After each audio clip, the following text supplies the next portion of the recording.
I picked up a couple new CRKT models. Now, a couple reasons why. One, they are both manual knives. They are in 14C28N blade steel, which I do love to see, and they are actually a reasonable price. In many cases, CRKTs can be quite pricey for the materials and for what you're getting.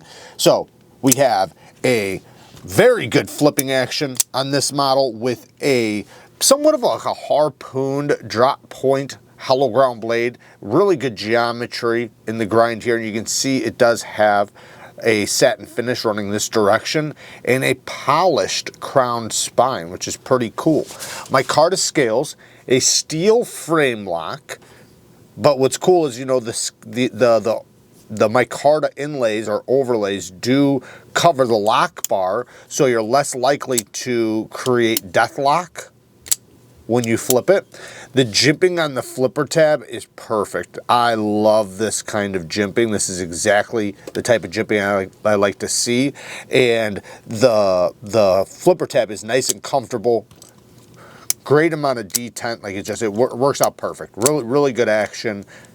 Nice and smooth on the drop. I can tell it is riding on bearings. I also can easily reverse flick it. So really good reverse flicking action off of the satin finish. We have a deep carry clip that's inset with flat screws, not reversible. And then it is T6 hardware all the way around. Now, a couple nitpicks on this one. The next one's my favorite one. This one, you know, I was really excited and surprised when I pulled them out of the package. I was like, man, these things are actually really good. But then I started checking little details like lockup. I have pivot lash, so the lock is actually locked up just fine. I can push the lock bar and it still doesn't stop, so it tells me there's play in the pivot somewhere. So, you know, there's no way to get rid of that without, you know, changing the knife out or the pivot out or the blade, something like that. I can't fix it myself at home. Because even if I strengthen the lock bar, it doesn't go away. So that is a negative. Sharpening tool and plunge grind is pretty good. You know, I'm happy to see the plunge grind, the end of the plunge grind be away from the edge. So that's okay. You'll get a couple good sharpenings. I usually prefer a little bit more. The next thing is the micarta inlay has a nice gap on the back side. So on the front, it's nice and fit. But on the back, you can see it's got a little bit of a gap.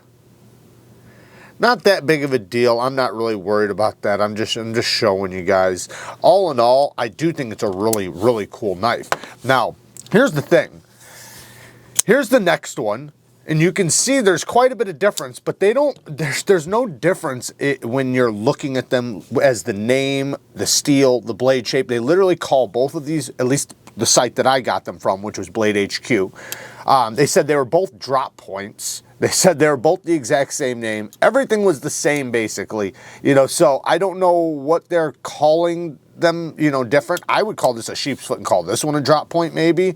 Or this one a harpoon and then this one a drop point. Something like that to distinguish the two. Anyway, so this next one actually came out really well. So the flipping action, amazing flipping action, just like the last one, except for now you have a great reverse flick and a great thumb flick. So really good action. The crown spine does have the polished finish again, and then it has the side-to-side satin. Love to see that. It looks really good. Now on this one, they did not do a good job with the plunge grind. They're very close to the edge on this one. You can see on this one how the end of the plunge grind is quite a bit of distance away from the edge. You'll at least get 3-4 good sharpenings. With this one, it's getting pretty close. You'll get a sharpening in there, but I prefer more. Now, this one does not have any problem with lockup. This thing is rock solid. No side to side, no up and down, no pivot lash. This thing is solid. So really good on that. No detent lash. Detent is nice and solid. This one actually came out perfect. The reverse flick left-handed is also really good because you have the cover right here, so you can put your finger right on the lock bar and reverse flick. That's awesome. I kind of wish they did a reversible clip for the lefties. Not that it bothers me because I'm a righty, but with a lefty clip or with a reversible clip, this knife is actually pretty good left-handed because of the overlay. I almost thought about trying to swap the micarta for the black G10 just because, you know, I like the micarta a little bit more, but I like this knife more. The geometry on this one does not have a hollow grind. This one has a flat grind, so that is another difference. I do prefer a hollow grind, but this geometry is still really, really good. Still really, really well done. Again, it has the same jimping on the flipper tab that I absolutely love. It's the type of jimping that you can feel really grips you. It's really grippy. You're not going to slip off of it, but it's fine enough to where it's not going to be sharp or irritate you. It's literally just that perfect grippiness. I love it. Ergonomics for both of these, you know, it's a small compact knife. Not small, it's a compact knife, but you do have the flipper tab that you can choke up over. So if you do need to, you know, put your middle finger there for utility cuts, or, you know, you just need to choke up for a push cut, it works really well. You can get a full 4-finger grip, at least with my hand size. But, you know, it's not the most comfortable ergonomics. However, I don't think it's supposed to be. You know, it goes from thicker to narrow, which with a deep carry clip, you'll always feel the deep carry clip, which isn't a problem for me. I honestly don't even care about this. This is not even a nitpick or a negative. This, in my opinion, is a pinch grip knife. So this is the type of knife you pull out of your pocket, pinch it, and do your cut. So it's not something I'm going to be breaking down cardboard with all day. If I do need to make a slice, it won't be a big problem. It'll be actually no problem. You know, you can cut straps. You can basically do everything you need to do with this knife while it being still relatively lightweight and compact. As far as negatives for this one, you know, like I said, I wish the plunge grind was farther away from the edge bevels so that I had more sharpening life in there before I hit the plunge grind. The next thing is the T6s. I wish they were T8s. I should have said that on the last one too. This one, the inlay is perfect. It's nicely fit. No problems with this one. Couple things I want to bring up that are good and negative. So one is I really like that they used a cross-cut section of micarta on this one. That looks really nice. It's a nice little touch. The next thing is they used an internal stop pin on both of these. I love, that's my favorite way to do a stop pin, is an internal stop pin. It makes it to where if I ever want to cut in my own choil or anything in the future, will have no issues doing it. So that's awesome. I'm glad to see them do that. Now, a little nitpick, which this is not a negative, this is just a preference. It's using steel bearings and I believe a steel detent ball. Now it could be ceramic and I'm just looking at it wrong, but it looks steel to me. So it's probably steel. Now, the problem I have with that is that ceramic is just so much better than the steel bearings. It's been tested. We know this. You know, it's no mystery at all or no wonder. Ceramic is way better than the steel.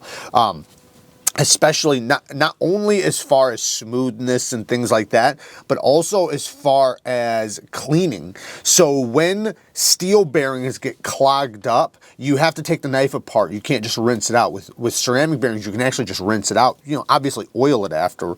But my point is just that ceramic, you know, all the different pivots have been tested as far as phosphor bronze, Teflon, ceramic bearings, steel bearings. All these things have been tested to find out like what's the easiest to clean out, what's the ones that get the grimiest first, and so on and so on. And steel bearings gets dead last. So I would prefer ceramic. I want to briefly talk about CRKT before we get out of here. It's been a while since I've had any CRKTs on the channel, and the reason why is because, you know, I've had a lot of experiences where there was little issues.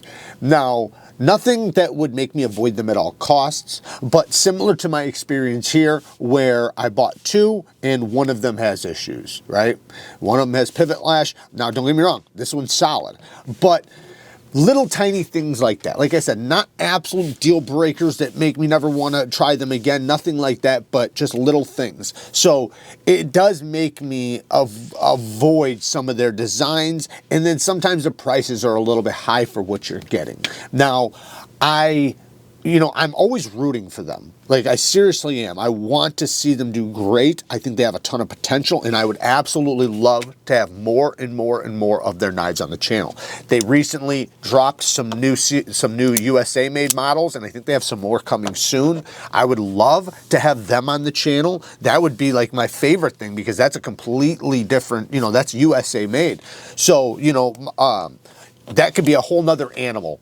So hopefully we do see those on the channel soon. Like I said, I would love to have any of their models on the channel. I am rooting for them. I do think they have amazing designs.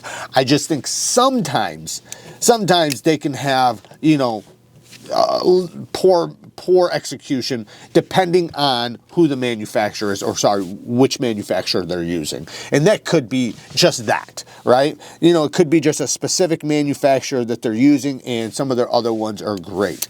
But we'll have to feature them on the channel in order to find out. I do like this one quite a bit, and I don't think it's a bad value. I think they priced it pretty well. I think it's good to go. I'm sure the 14C is not done bad. I'm sure it's done just fine. 14C is a very easy steel for companies to heat treat. It was made for mass production. So, yeah. Anyways, there you guys go. Work hard, stay tough. Until next time, peace.